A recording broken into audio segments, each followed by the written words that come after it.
So learning English according to your own personal learning style is in some ways the exact opposite of what school was like for a lot of us, sadly. So sadly, when people think about school, they think about teachers who said that there was like one perfect way to learn something, right? Like a teacher has a method and they say like, oh, if you want to be good at this, you have to do that and you have to do that and you can't do this.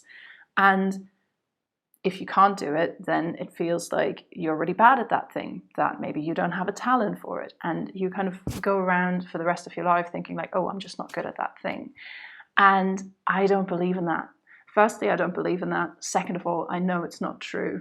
So as somebody who studied linguistics, as somebody who has a diploma in teaching languages to adults, as somebody who goes to conferences and in general is just like a huge nerd about all things language learning, it's just not true. It's scientifically untrue. There is not one perfect way of learning anything, and there is not one perfect way of learning English. So I think for each person, we have to find a perfect kind of combination of things, a mix of things that they can be doing that will improve them, and so much more successfully than they think is possible today, maybe. But there's not one perfect way to do this. And this is really important to me also because before I started EDGY, I was working for a language school as a business English trainer. So business English trainer means that they send you into companies and you train people there directly, or sometimes they come to the school for intensive courses and so on.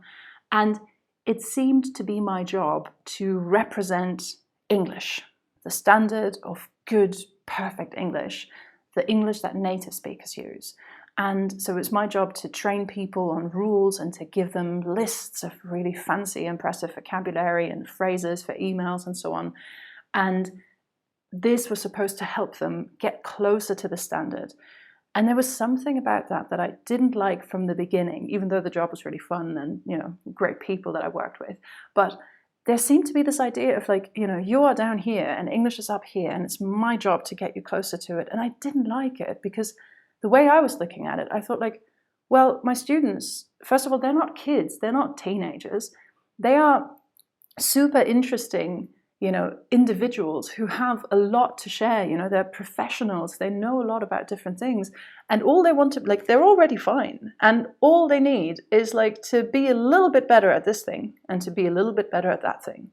And I thought like, why can't we look at it like that? Why can't we look at them being already fine? And just give them a little bit of this and give them a little bit of that. And to do it in their own individual way. And that's why I then went into coaching. And that's why I started EDGY, which is all about forgetting about the standard, starting with the individual and just giving them what they need. And if that sounds like something that you might like, here I am. Welcome to my space. And yeah, my name is Sarah. Nice to meet you.